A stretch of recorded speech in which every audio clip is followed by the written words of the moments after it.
everyone, it's me, Demetra Kaye of the Demetra Kaye Show, and a proud contributor of the African Diaspora News Channel and the African Diaspora News Insider. If you can do me a favor and please subscribe to all channels and like this video, I would greatly appreciate it. So today we're going to talk about Principal Jason Smith.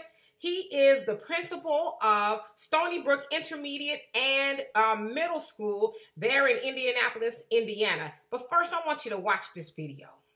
I've been cutting hair, most of my life. I played college basketball and I cut teammates' hair before games, and I've been cutting my son's hair since, for 17 years.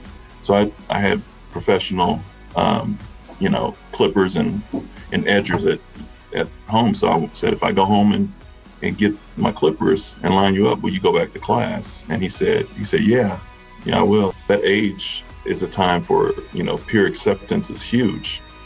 All right, so what that video was about was him explaining what happened. Now, what happened was there was a student by the name of Anthony, a young student, a black boy, who came to school with a hat on. He didn't want to remove the hat. As you guys know, most schools have a dress code, and boys or, men wearing a hat inside is usually a no-no.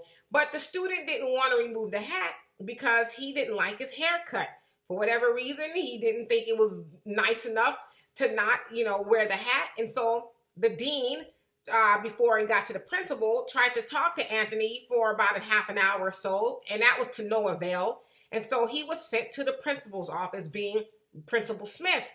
And Principal Smith tried to talk to him and, figure out what the problem was, say he just didn't like the haircut, and he didn't want to take the hat off.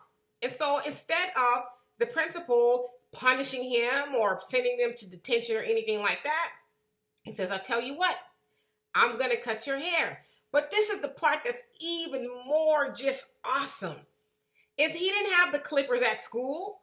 He drove in the snow all the way home to get the clippers and cut the little boy's hair to make him feel good. And indeed, he said the student felt better about the haircut because, as you guys heard him say, we, especially black men, you're particular about your haircut. You want it to look a certain way and all of that. And he said, Anthony being the student, he was no different. He doesn't want kids to tease him and all of that. And of course, he went on to say that at that age, boys are usually into girls at the middle school level. And so all of that played in a factor. And so instead of damaging his self-esteem and making him feel worse about the situation, he stepped in and he fixed it for him, as best he could. And he liked it. And, they went on with the day. And so I really to me, that warmed my heart, because I would say this, especially in the media, black men, y'all don't get enough, praise and just, pats on the back for just doing simple things like that. Like, to me, it's simple, but it's not, because he said he, knew how to cut hair in college. So it was something he already knew how to do.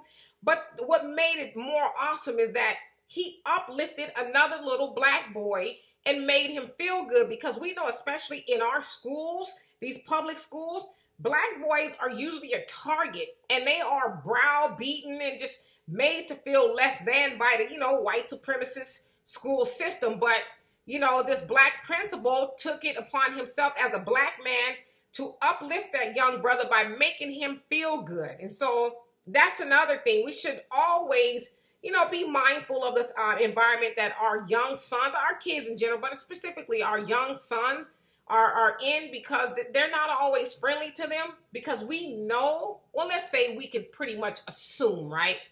Had that been anybody else other than that black principal, he might have gone to detention and got, demonized and all of that stuff, and making him feel worse than he already did, instead of just trying to work with him, right? And I'm sure it cost the principal nothing but a little bit of gas money to make that young brother feel good about himself. And so, the other thing is we need more black men in the educational system so that they can mentor our young boys, because a lot of our young boys, let's just face it, they don't have a lot of male mentorship at home for whatever reason. But it'd be nice that if they go to school, the place they spend the most time, during the day anyway, when they're in school, minus the pandemic.